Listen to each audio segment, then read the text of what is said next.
vimos na aula passada o versículo 1, né? E vimos o significado de ser servo, escravo de Jesus, as vantagens e desvantagens, e o fato de que ele se titula irmão de Tiago. Em outras palavras, ele está dizendo que ele é irmão de Jesus, irmão de sangue de Jesus, não é? E agora o versículo 2, ele então faz uma saudação a esta igreja, dizendo: misericórdia a vós e paz e amor vos sejam multiplicados. Esse versículo, essa saudação, é uma saudação específica, característica e única em todas as cartas. Aquele, diferente dos outros autores santos, outros autores bíblicos, ele trata aqui de um tema importante, que é o tema da misericórdia. Nas cartas paulinas, por exemplo, nós temos normalmente sempre a dupla graça e paz. Aqui ele apresenta um trio, não é? Misericórdia, paz e amor.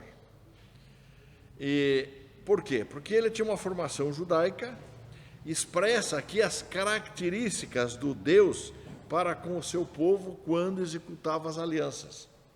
Então ele coloca exatamente isso. Então a misericórdia de Deus, aqui quando ele se trata do tema a misericórdia, o eleos, em grego, não é? Aqui ele está representando um termo hebraico, na verdade, o esed, que significa o que esse esed? O comportamento correto segundo aquela aliança feita. Então, qual é o comportamento correto quando se faz uma aliança? Tá certo? É a solidariedade, essa intimidade que tem que existir entre os dois lados da aliança. Tá certo? A misericórdia que tem que ter. Agora, como Deus, o Yahvé, sempre é superior, né, como parceiro dessa aliança, esse parceiro que permanece fiel, e nós já citamos isso na aula passada sobre até a fidelidade de Deus e a não participação humana na aliança abraâmica, por exemplo, porque Deus é fiel e o homem não é. Então, quando Deus participa da aliança, a misericórdia sempre é dada graciosamente, não há nada em troca. Quando duas pessoas fazem uma aliança, normalmente tem direitos e deveres de ambos os lados, não é isso? Eu faço isso, você me faz aquilo e fazemos uma aliança. Quando aqui exercida a aliança com Deus, Deus sempre exerce a aliança misericordiamente, quer dizer, isso é gratuitamente, porque Ele exerce a misericórdia e não cobra nada de volta, não é? Não tem reciprocidade, porque é Deus que faz. Então, agir com misericórdia nesse contexto que aqui, o que é? É exercer aquela manifestação de atos de misericórdia. É uma relação profunda que nós temos que ter, porque nós só podemos exercer misericórdia para com o próximo na medida em que nós, não é? Deus usou de misericórdia para conosco. Então, nesta medida de misericórdia que Deus age, é a forma que eu tenho que agir com misericórdia com os outros. O ímpio não tem misericórdia. Não espere misericórdia do ímpio. O ímpio jamais vai ter misericórdia com você. Ele pode ter interesses, ele pode fazer ações, mas visando algum benefício final, visando algum interesse. Tá certo? Só exerce misericórdia gratuita aquele que recebeu essa misericórdia de Deus e agora eu exerço essa misericórdia. Por quê? Porque eu tenho uma aliança com Deus, isso me impulsiona a exercer a misericórdia, como é o amor. Se eu tenho, que tipo de amor que eu exerço? Eu exerço o amor que Deus coloca no meu coração para exercer para com o próximo, senão eu não teria esse amor.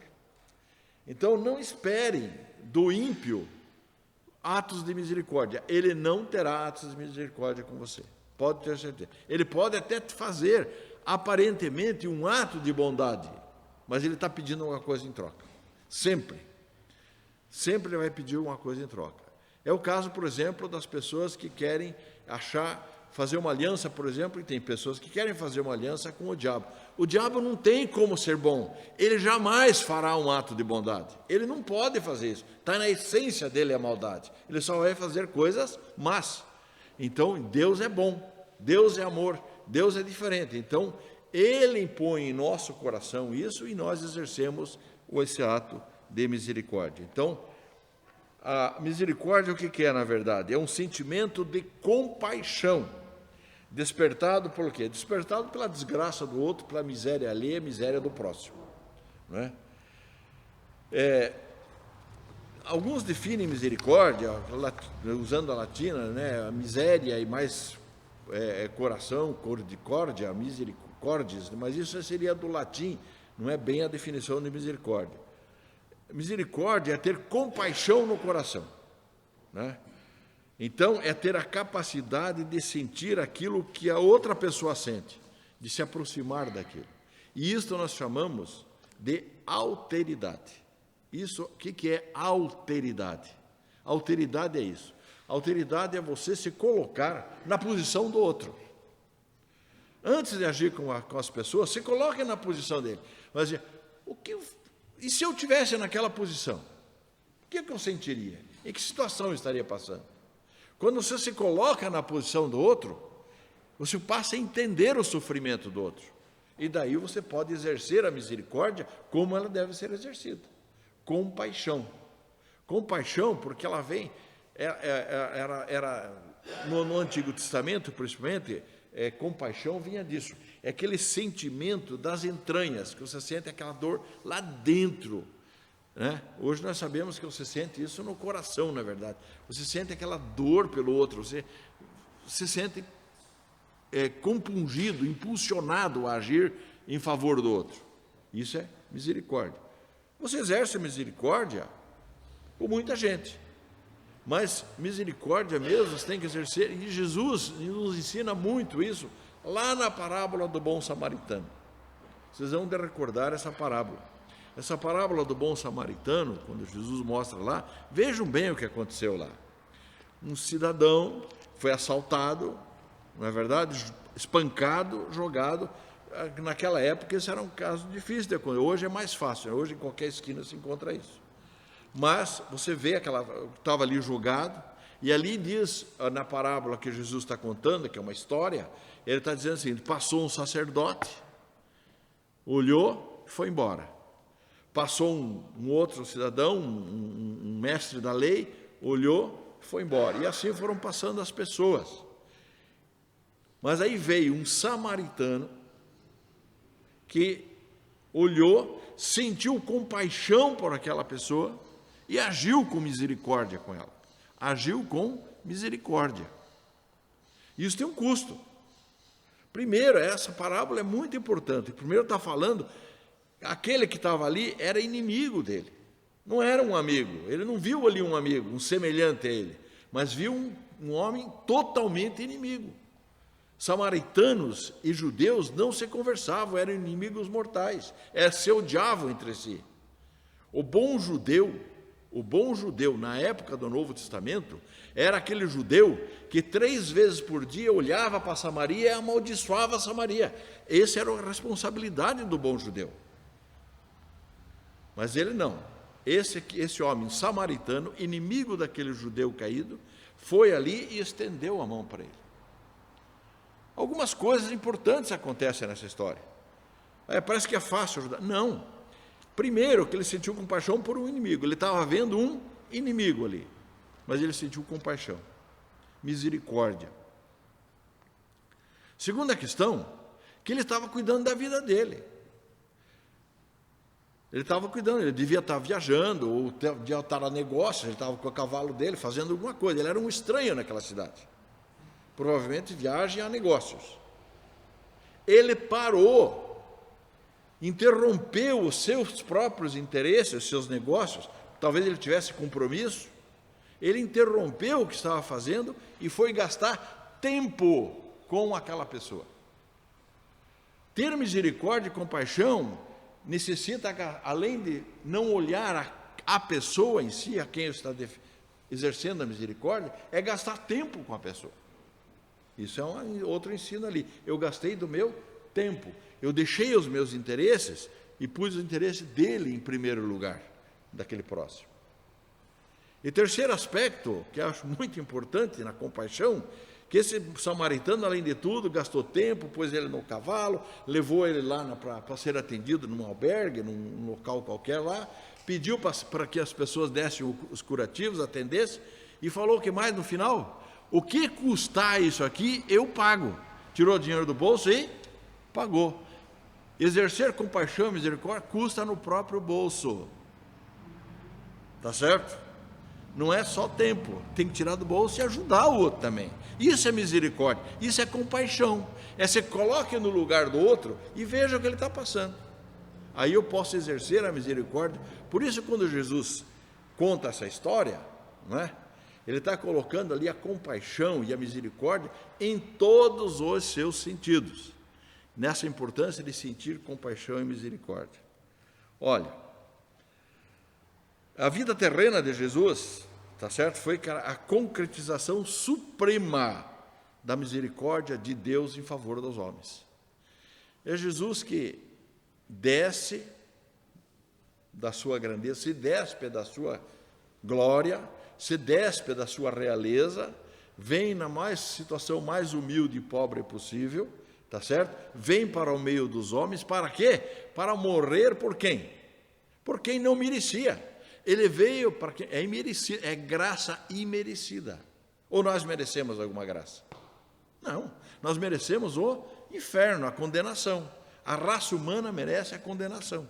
Mas Deus, em sua infinita misericórdia, exerce então essa função.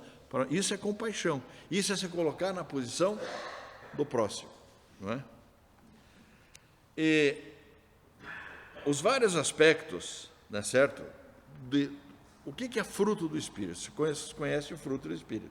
Pessoa convertida que recebe o Espírito Santo começa a demonstrar o fruto do Espírito. No singular, é um fruto só, o fruto do Espírito, que é caracterizado por quê? Longanimidade, bondade, mansidão, domínio próprio, e assim, todas aquelas características do fruto do Espírito, não é?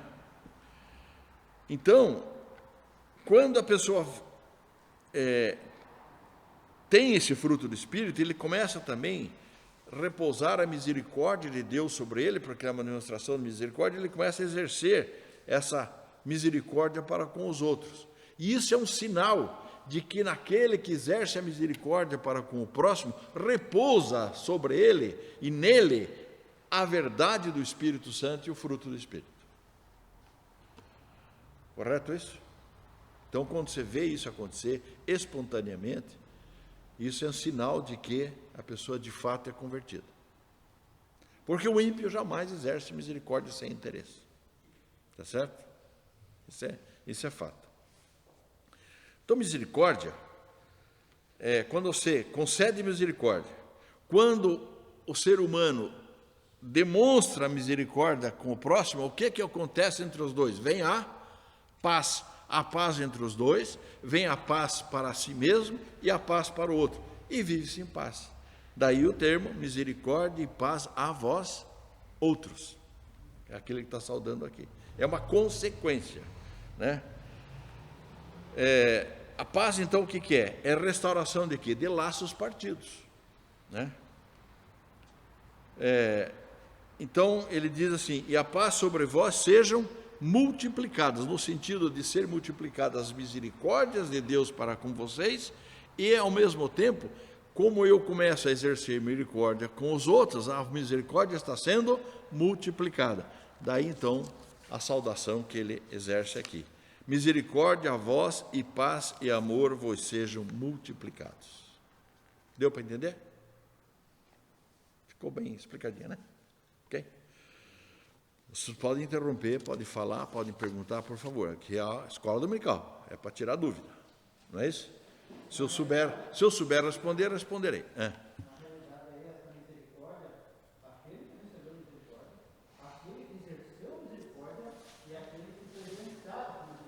É a multiplicação da misericórdia, certo?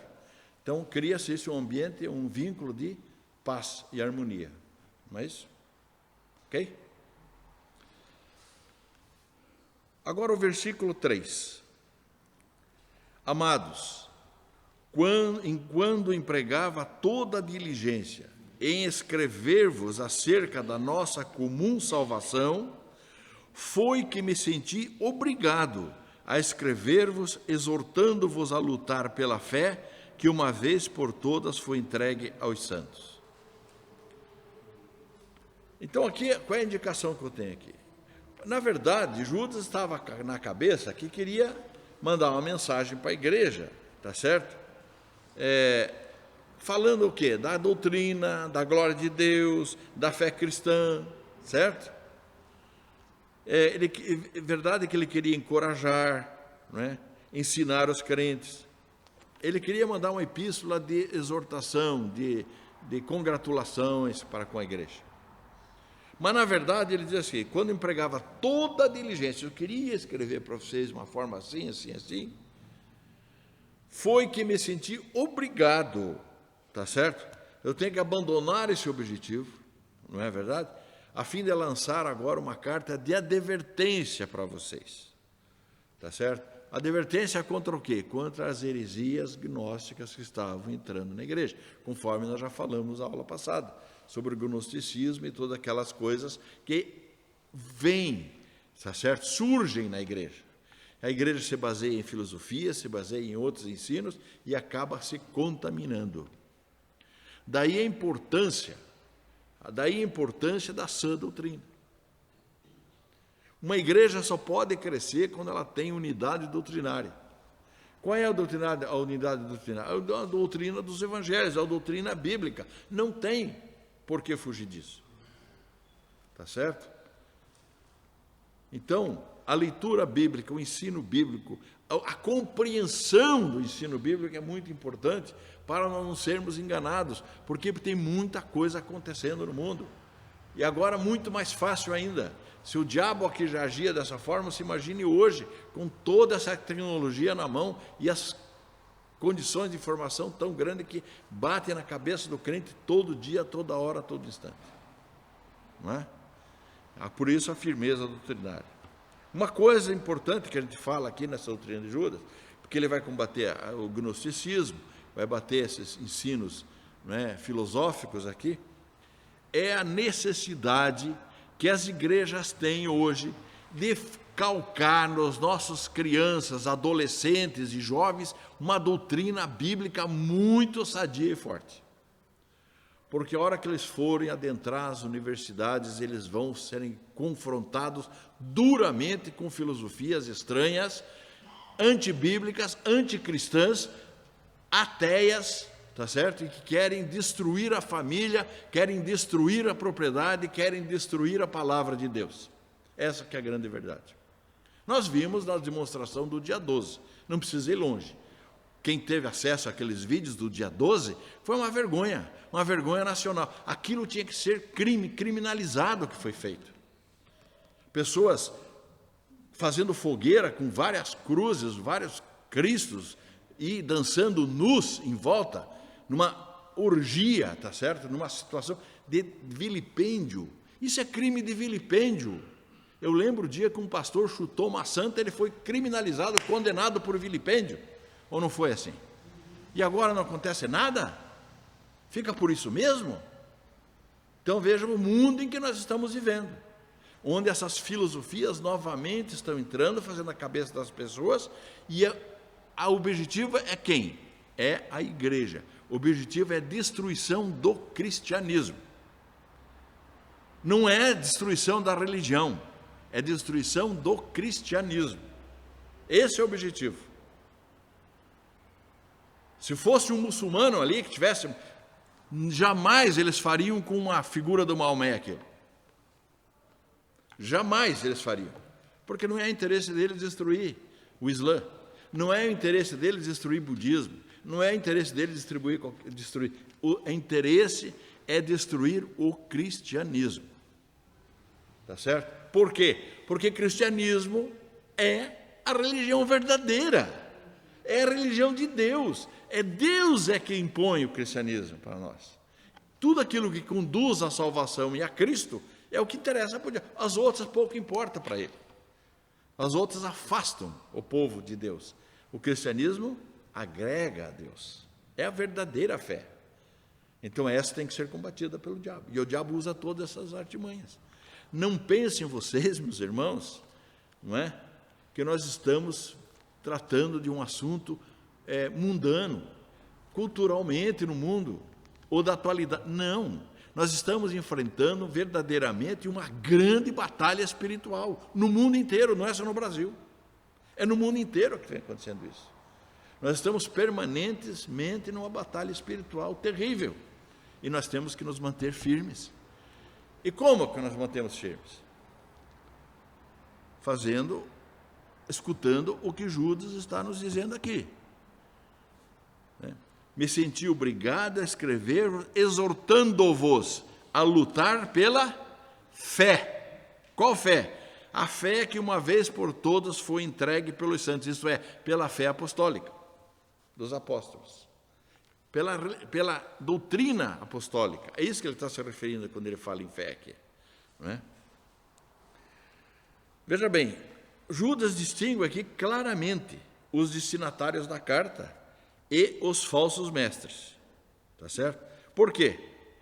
Quando ele chama de amados. Então, amados para ele são aqueles membros da igreja, aqueles que experimentam o amor de Deus o Pai. Né? E aqui, quando ele explica isso, né, ao escrever os crentes para se fortalecer na sua fé, se refere ao quê? À ligação comum que há entre os crentes, tá certo? O que une os crentes? Salvação em Cristo Jesus, ou não é isso? É isso que une os crentes, né? Atos lá vai dizer isso da igreja primitiva. Todos os que creram estavam juntos e tinham tudo em comum. Isso, eles compartilhavam a fé, certo? Judas aqui se diz que se viu obrigado, tá certo? Por que ele se viu obrigado? Porque os gnósticos estavam tendo êxito na igreja, ou não? Porque eles estavam avançando, eles estavam destruindo a igreja, eles estavam confundindo a cabeça das gente. A maior artimanha maligna, tá certo? É criar confusão, é criar dúvida, é criar confrontos doutrinários internos numa igreja. Tá certo? Começou assim, está destruindo a igreja. Começou a se afastar, está destruindo a igreja. É uma forma, trinca. Lá em Provérbios, em Cantares, no livro de Cantares, quando trata da relação entre homem e mulher, tem uma passagem muito interessante. Lá fala o seguinte, quando Deus fala, cuidado, ele está falando do casamento, na verdade, lá, tá certo? Mas nós podemos aplicar aqui, tá certo? Ele fala o seguinte, cuidado com as raposinhas que comem a caule da planta, cuidado com as raposinhas. Ele não está falando, cuidado com as devastações, com incêndio, qualquer coisa. O que é a raposa? A raposinha lá no deserto era um bichinho pequeno, é tipo de um rato, muito pequeno. Mas ele corroía aos poucos. E é isso que destrói uma família. É a corrosão, não é as grandes dificuldades, mas as pequenas, o dia a dia, aquelas fraturas pequenas. Aqui mesma coisa. Insidiosamente, essas falsas doutrinas vão entrando na igreja, vão crescendo no seio do povo, vão criando divisões. Quando você vê, se ruiu uma igreja. Tá certo? E é por isso que ele escreve aqui. Ele se viu, né? Por quê? Porque os gnósticos ensinavam que Cristo, o que era? Era apenas uma emanação angelical, né? E não o verbo encarnado, não é? Ele levava o quê? Cristo era um homem com elevado nível espiritual, mas não é encarnado, não é Deus encarnado, tá certo? Porque isso é uma impossibilidade física, né? Negavam, então, portanto, a humanidade de Jesus, tá certo? Aqueles que não negam a humanidade de Jesus, mas dizem, Jesus era humano, sim, mas Jesus não era Deus, não é o verbo encarnado.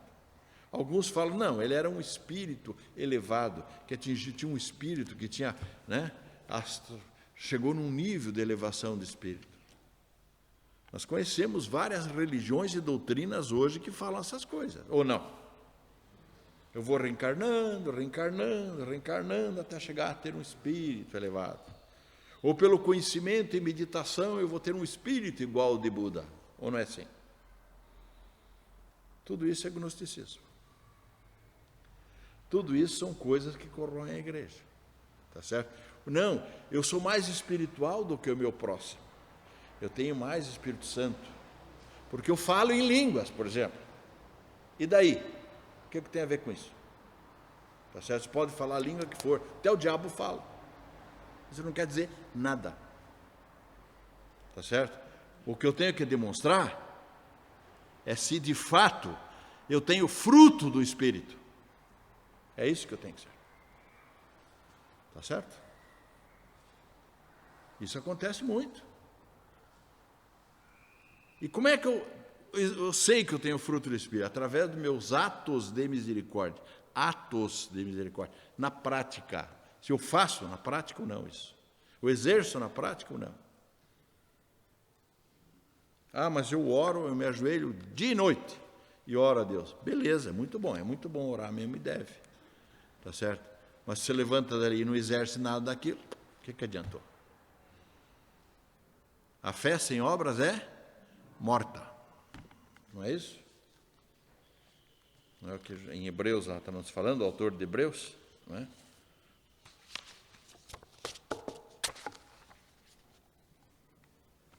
Então Judas aqui pede o quê? Pede para lutar pela fé. No sentido de quê? De um conjunto de crenças do cristianismo. Ou seja, qual é a fé que é para lutar? Pela qual fé? Pela doutrina dos apóstolos. Tá certo? Não aquela fé subjetiva, mas sim a fé objetiva, a fé dogmática. Né?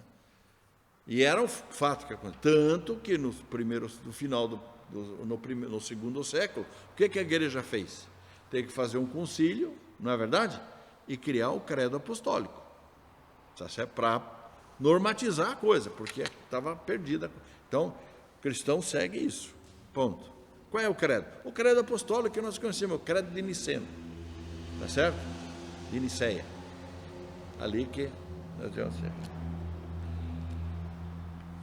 Porque essa fé, essa base da fé doutrinária, doutrina dos apóstolos, é a base da igreja. Está certo? Lá em Atos 2, nós vamos ver que a igreja crescia como? Porque ela tinha unidade doutrinária. Perseveravam na doutrina dos apóstolos, na comunhão e no partir do pão e nas orações. Isso é igreja. E a igreja cresce naturalmente. Eu não preciso fazer eventos, eu não preciso fazer promoções para a igreja crescer, eu não preciso fazer nada disso para a igreja crescer. Ah, mas minha igreja é uma igreja que tem muita atividade, tem muita coisa. Não é isso que cresce a igreja. O que cresce a igreja é perseverar o quê? Na doutrina dos apóstolos, na comunhão e no partir do pão e nas orações. Ponto. É isso que faz a igreja crescer. Não precisa fazer mais nada. Faça isso.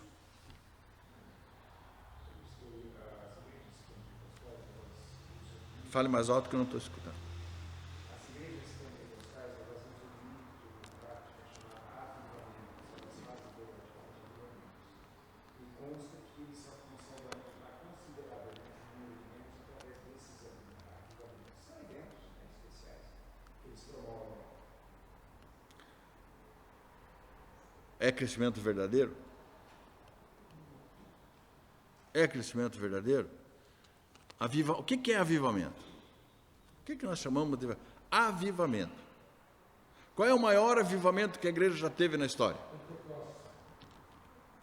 Não. Ali foi o início da igreja. O maior avivamento da igreja foi em 1517, na Reforma Protestante. Porque a igreja estava fora da palavra de Deus e voltou para a palavra de Deus. Avivamento é isso. Quando eu volto para a palavra de Deus, eu persevero na doutrina. Isso é avivamento. Avivamento sem doutrina, sem perseverança na palavra, não é avivamento. Pode ser um monte de coisa, evento, festa, carnaval, sei lá o que for, mas não é avivamento. Avivamento é quando eu volto para a palavra. Isso é reforma. Daqui a 40 e poucos dias, nós vamos estar festejando o aniversário da reforma de novo. O que Lutero falava? Reformar sempre reformando, isto é, eu tenho que sempre estar voltando para a palavra de Deus. Está na hora de voltar à igreja para a palavra de Deus. Tem muita igreja que está fora da palavra de Deus, gente. Independente do que a pessoa pense, de outras linhas doutrinárias, cada um na sua, tá certo? E Deus age em todas elas, e Deus salva em todas elas, mas em todas as igrejas, com doutrina, sem doutrina, tem salvos e não salvos. Não existe uma igreja em que o diabo não esteja presente. Não se iludam disso. Não se iludam disso. Ele é o primeiro que entra na igreja. É o primeiro a chegar na igreja. Quando você chega, ele já está lá esperando. Tá certo? Não é isso? Para ver se atrapalha alguma coisa. Não é isso? Para ver se ele acha alguma coisa para atrapalhar. É verdade. Não é isso? Não é ele que está em todas as igrejas, mas ele tem os anjos dele, porque ele não é onipresente, ele tem que, não pode fazer isso, mas ele tem a turma dele, ou não é? Que ele põe um em cada lugar para perturbar, ou não é? Ok? Eles vão fazer isso. É o serviço dele. O serviço dele é esse. E ele faz bem o serviço dele. Isso é um fato. Ele cumpre, ele capricha. Ou não é? Não é isso? Nós, crentes, é que não caprichamos. Certo? Precisamos caprichar mais. Ou não é isso? E ficar atento a essas coisas. Por isso que a doutrina é importante. O que é a doutrina? Eu estou falando de doutrina. Não é aquela doutrina sistematizada. Um é calvinista, outro é não sei o quê. Eu estou falando da palavra bíblica, da doutrina apostólica, dos apóstolos. Está certo?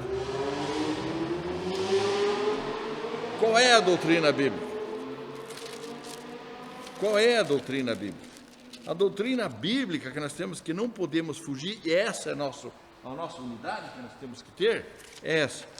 Qual é? Creio em Deus Pai Todo-Poderoso, Criador do céu e da terra. Creio em Jesus Cristo, seu único Filho, nosso Senhor, o qual foi concebido por obra do Espírito Santo.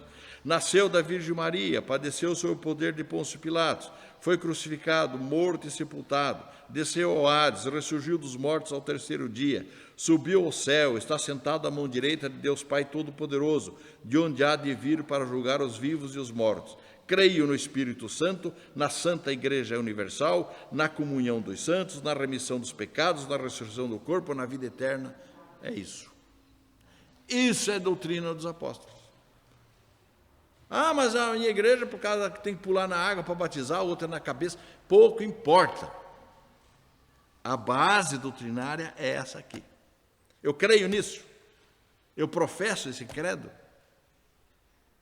com todo o coração. É isso que eu tenho que crer. O resto é periferia. O resto é suplemento. Tá certo?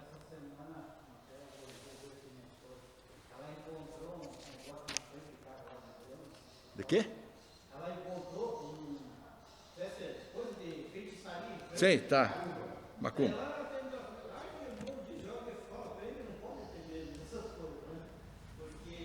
Não.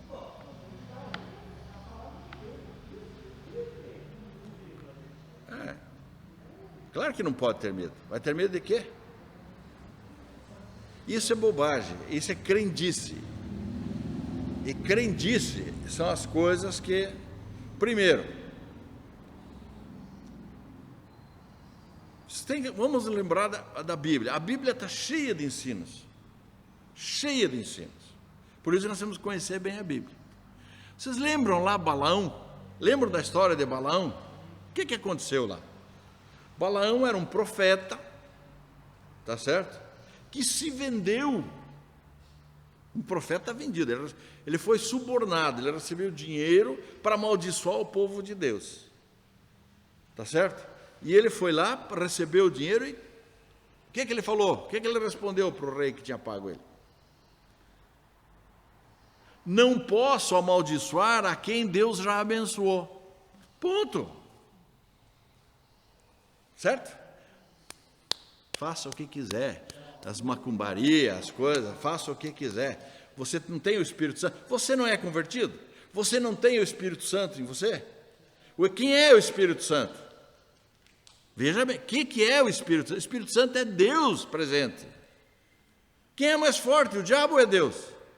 Esquece o diabo, esquece a macumba. Pouco importa isso. Tá certo? Na vida. Bom, aí é outra situação. Eu estou falando do crente convertido. Crente convertido não tem medo desse tipo de coisa, de crendice, de coisa nenhuma, como também não há maldição que possa atingi-lo, como também não há diabo que possa fazer nada contra a vida dele. O diabo não tem poder sobre a vida do crente. Ele pode atrapalhar, tentar fazer um monte de coisa, ele vai fazer mesmo. Vai tirar aquela alegria, tentar, né, ou fazer opressão, mas sobre a vida dele ele não tem jeito. Por quê? Porque o diabo, eu já falei na aula passada, o diabo não pode fazer nada sem a permissão de Deus. Ele está subordinado a Deus. Deus é maior do que ele. O caso de Jó, né? É a história de Jó. Tira uma dúvida de minha infância que eu discuti numa época dessa. Se você for Jesus, a família aceita Jesus e o filho já fugiu.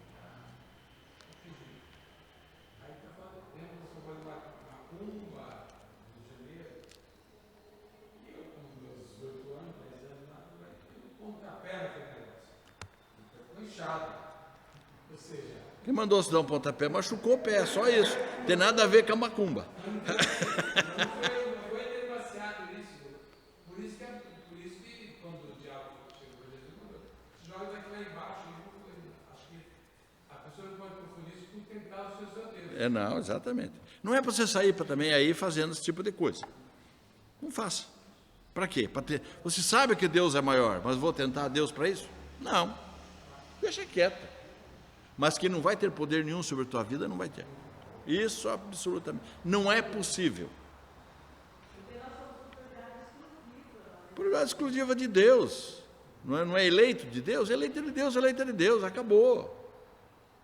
Nós temos que saber disso. Não é? Isso é uma coisa, aquela história. Eu já vi, uma época tinha muito disso, né? Tira esse negócio da tua casa, porque esse objeto é amaldiçoado, porque você não sei o quê, tire. Uma vez até tinha uma pessoa, tem uns objetos lá em casa, tem que limpar. Uma pessoa, até aqui da igreja, que falou para mim isso aqui. Falei, não faça isso não, leve lá para casa, que lá eu aceito. Não tem problema, e principalmente se for obra de arte, eu aceito, pode trazer, não tem problema. Que na minha casa, entrou na minha casa, está santificado em nome de Jesus, pronto. Não é isso? Pode levar, não há problema, tá certo? Então não é assim, tá certo? Não tem como, o diabo não tem esse poder, não tem. Agora, se você tem dentro da tua família alguém que não é convertido, alguém que é ímpio, que está longe de Deus, aí essa pessoa pode ser atacada. Tá certo? Porque pertence a ele faz o que quer. Ou não é isso? E ele tem poder sobre a vida do ímpio. Não é? Mas temos que entender uma coisa, na vida do crente, do filho de Deus, não há possibilidade. Não há, de forma nenhuma. Então não tem que temer. Tá certo? E qualquer crente tem o Espírito Santo e autoridade até para expulsar demônio. Tá certo? Basta saber fazer. Tem que saber em nome de quem isso vai pedir. Não é você que expulsa. Tá certo? Pela minha autoridade. Não, primeiro que você não tem autoridade. Nenhuma, zero. Quem tem autoridade é Deus. É Jesus Cristo que tem autoridade. Tá certo? Então muita gente peca por aí, achar que ele tem autoridade. Não. Não é ele, não é o pastor, não seja quem for. Não tem autoridade. A autoridade é de Deus. Não é? Nós vamos estudar isso mais na frente. Judas vai tratar exatamente desse assunto. Tá certo? Também estava acontecendo isso na igreja. E Judas vai tratar isso aí. Muito bem. Judas, então, aqui pede aos seus leitores que lutem pela fé, nesse versículo. Ele encoraja os crentes não apenas para lutar pela fé, mas para dependerem da fé para socorro espiritual. Tá certo? Então, sem distração, é isso que ele está dizendo. Busquem o alvo. Sem distração. Com diligência. Né? Evite o perigo, tá certo? E, se necessário, ele está dizendo que, pode ser necessário, aceitem até o martírio, mas não percam a fé. Lutem pela fé. Isso vai acontecer. Isso vai acontecer, sempre tem acontecido, né? Exorto-vos a lutar pela fé que uma vez por todas foi entregue aos santos.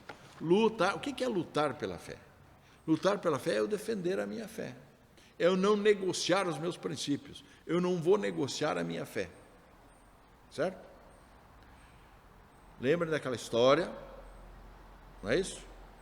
O cidadão que entrou armado, uns soldados entraram armados na igreja e tal. Quem for de Cristo vai morrer aqui dentro. Todo mundo saiu. Ficou uma pessoa sentada só. Você, que beleza, belo exemplo de fé. Não é que eu esqueci a minha muleta, não pude sair. Entendeu? Não é isso? Não pode ser assim. Tá certo? Nós vamos ser duramente provados. Nós estudamos o Apocalipse, nós estamos caminhando para o final dos tempos. E nós, crentes, vamos ser duramente provados a nossa fé. Pode ter certeza disso. Nós tivemos um caso recente, bem interessante, simples, mas para nós significou bastante. Na literatura do Pedro, estudávamos a biografia de Calvino. Tinha que ler um livro, que é para o 5º ano, e fazer a apresentação. E daí a professora fez uma discussão, abordando os temas, e falou: quem que gostou, quem que não gostou do livro? E todo mundo levantou: quem que gostou? Pedro, eu não gostei. Por que não? Por causa disso? Porque ele entendeu a biografia como os princípios bíblicos. Ele falou: não tem como eu não gostar, porque a vida dele aqui. E nós vamos passar por provações. Quantos já não passaram por provações? Não é? Dietrich Bonhoeffer, quem foi esse homem? Foi um pastor, crente alemão, que confrontou o próprio nazismo, na época mais difícil que teve. A Alemanha se sai muito bem. Existe um livro que chama A Cruz de Hitler. Quem quiser ler, deve ler. O que a Cruz de Hitler fala? A submissão que muitas igrejas protestantes tiveram e se dobraram ao nazismo. Ele conta uma história interessante de uma igreja em que nos fundos da igreja passava o trilho do trem, onde levavam os judeus para o holocausto para serem mortos. Eles passavam gritando e chorando, aquela coisa que nós sabemos. E naquele momento, o pastor da igreja dizia, quando ia passar o trem, para não atrapalhar o culto, ele dizia, vamos cantar bem alto os hinos para não escutar o lamento. Isso não é um papel de igreja. Dietrich Bonhoeffer, não, ele enfrentou, defendeu a sua fé, tá certo? Foi morto pelos nazistas, mas defendeu a fé. Né? Tem um livro que chama Cartas de Bonhoeffer, que ele escreve na prisão. São lindas as demonstrações de fé que ele tem. Isso é fé. Isso é defesa do Evangelho. Ou não é isso? Isso é defender o Evangelho. Não é eu pactuar com o inimigo em defesa da minha igreja. Então eu negocio com o inimigo, com o ímpio, para ficar bem. Isso não existe. Isso não pode. O princípio bíblico é o princípio bíblico. E esse é o problema que nós estamos tendo em vários países do mundo, no Brasil também, mas em vários países do mundo, é onde a igreja perdeu o seu poder profético, não está exercendo o poder profético da igreja. O que é poder profético? Poder profético é fazer como Natã, o profeta Natã, fez para Davi. O que ele fez? Chegou para o rei tinha poder absoluto. Você está em pecado, assim, tem que corrigir tua vida. Deu dedo nele. E Davi corrigiu. Davi entendeu a profecia, entendeu, né? Aquela puxada de orelha que ele levou do profeta. Isso é poder profético da igreja. Então, se o mandatário está errado, a igreja tem que chamar atenção, a igreja tem que se posicionar, a igreja tem que dizer o que está certo e o que está errado, o que é bíblico e o que não é bíblico. Ponto. Não pode pactuar por benefício, por troca, por favores, por não sei o que, então eu me adapto. Não tem que se adaptar, não. Tá certo? Dia 26 nós vamos ter agora a nossa comemoração lá no Parque do Alemão. Certo? Tá? Mandei uma cartinha em nome da igreja aqui do conselho para o prefeito pedindo a cessão do espaço. Temos que fazer isso. Foi levado em mãos para ele lá. Não fui eu que levei, um outro cidadão foi levar em mãos. O prefeito leu a carta. O prefeito crente. Pelo menos é católico, eu sei que ele é ferrenho, né? Mas ele leu o negócio. O que ele fez? Determino, veja bem, eu determino a Fundação Cultural lá, que cuida daquele parque lá, que abra o espaço, tá certo? Ajude no que puder, tá certo? Que a camerata antiga vá lá e cantar e cantem hinos protestantes. Ele falou. Coisa do greco. Né? Hinos protestantes. Quer dizer, nós não precisamos transigir com nada. Se ele tivesse dito, não, nós vamos cantar lá uma Ave Maria. Não, nós não vamos fazer. Então, saque a bola, fica você lá e nós para cá. É ou não é? Não é isso? Certo? Mas ele prontamente nos atendeu nesse sentido. Não é verdade isso? Então, conduta adequada, nós podemos conviver com essas pessoas naturalmente, desde que você não abra mão dos teus princípios. Não é isso? Nós não precisamos abrir mão, pelo contrário, nós temos que dar um bom testemunho para eles. Não é isso? Isso é respeitar a autoridade. Já existe na ata de doação da igreja, quando ela saiu daqui para lá, tem um acordo firmado em ata com a prefeitura, com o próprio Greca, que era o prefeito da época também, em que já se prevê essas utilizações, essas coisas lá. Nós, na verdade, poderíamos simplesmente requerer, mas você não faz isso. Você respeita a autoridade, vai pelo caminho certo, dá tudo certo no final. Não é? Então, isso é defesa de fé, tá certo? E se tivermos que aceitar o martírio, vamos aceitar. Paciência. Faz parte do negócio. Ou não é isso? Nunca esqueça, não podemos esquecer o significado da palavra martírio. De onde é que ela vem? Ela vem de martírios, do grego. O que significa? Testemunha. Então, isso é testemunha. Tá certo? O significado da palavra é testemunha. Tem que testemunhar de Cristo. Se eu precisar morrer por isso, eu morro. Era isso que acontecia, ou não era isso que acontecia? Iam para os leões, iam para ser esquartejados, morriam, mas morriam felizes. Porque ser mártir é um bom negócio. Mártir em nome de Jesus é um bom negócio. Puxa vida, mas ser martirizado? Hein? Pelo contrário, não. Qual é o exemplo de martírio que nós temos na igreja, na Bíblia? Estevão. Estevão foi apedrejado, estava sendo apedrejado, ele estava sentindo dor ou o que ele estava enxergando? Ele estava enxergando o céu aberto. Isso é martírio. Deus não permite nem que o mártir sofra dor, porque ele abre o céu antes de ele morrer. Tá certo? Não é a conversão sobre martírio, é o martírio do converso, é diferente. Estevão já era convertido. Tem um filme na Amazon que eles falam sobre isso. Ele está estudando, é um ateu, ele está estudando para derrubar Jesus Cristo. E daí ele fala que uma das coisas que são as pessoas, né, que foram utilizadas, e ele explica isso, que mesmo o cara sofrendo, apanhando, mesmo assim A fé dele não muda. numa bala, isso não serve para nada. Exatamente. Essa é a diferença. Por isso que Jesus não é martírio, não é mártir.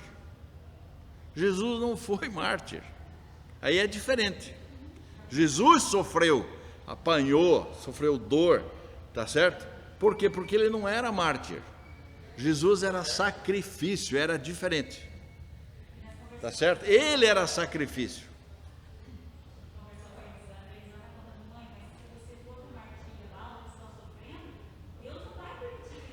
Claro que não. Está em defesa da fé, não há problema. Sabe, uma das coisas que a gente vê é a defesa. O crente é que nem o crente tem medo de morrer. Não pode ter medo de morrer, gente. Da onde é que já se viu o crente com medo da morte? E olha que tem um monte de crente que tem medo da morte, não quer morrer de jeito nenhum, tá certo? Não quer morrer de jeito nenhum. Mas tem que morrer, gente. As pessoas têm que morrer. Vai morrer. Em nome de Jesus, vai morrer, gente, de acho. Hein? Tá certo? Porque é uma passagem para a glória, ou não é isso? Você sabe onde é que você vai. Eu acho gozada. Leia o Salmo 23 todo dia. Tem gente que tem a Bíblia aberta no Salmo 23 em casa, está lá, mas ninguém quer cumprir o Salmo 23. Tá certo? Ora, se vai atravessar o vale da morte, não temerei mal algum, não é isso? Por que você não teme? Porque Deus está com você. Isso é fé. Isso é fé apostólica. Não é isso? Eu sei.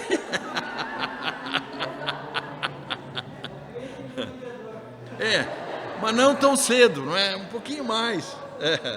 Não, mas é verdade. Mas a pessoa não pode ter medo da morte, não. A morte, quando chegar, meus amigos, chega na hora que tiver marcada. Tá certo?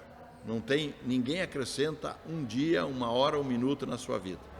Deus já determinou todos os dias. Uns vão ficar igual Matusalém e outros vão cedo.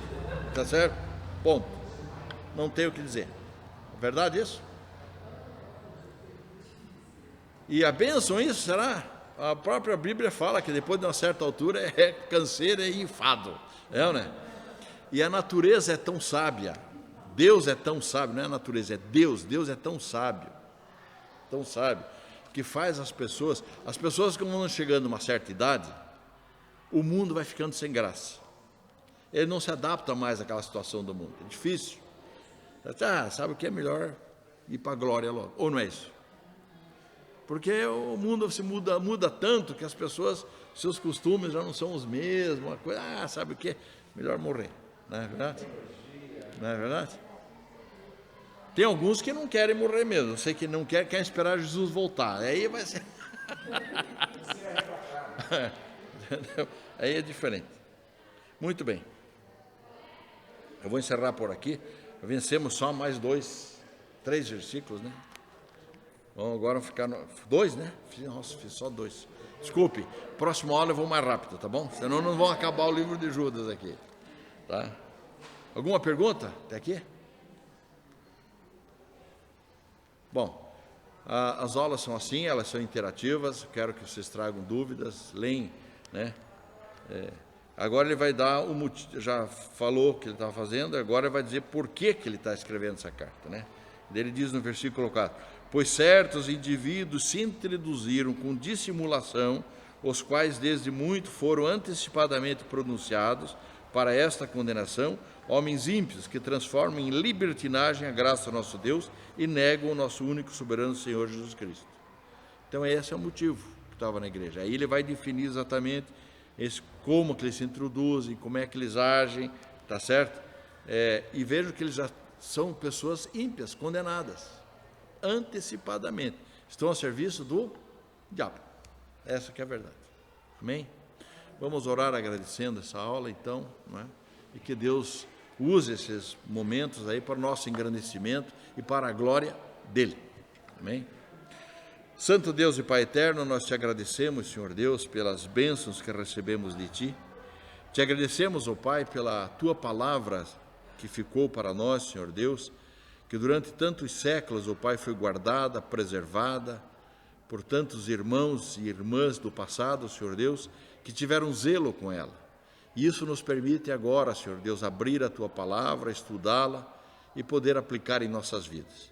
Ó Pai amado, é isso, Pai, que nós pedimos em nome de Jesus, Senhor Deus, que é a aplicação da Tua palavra em nossas vidas. É em nome de Jesus que oramos.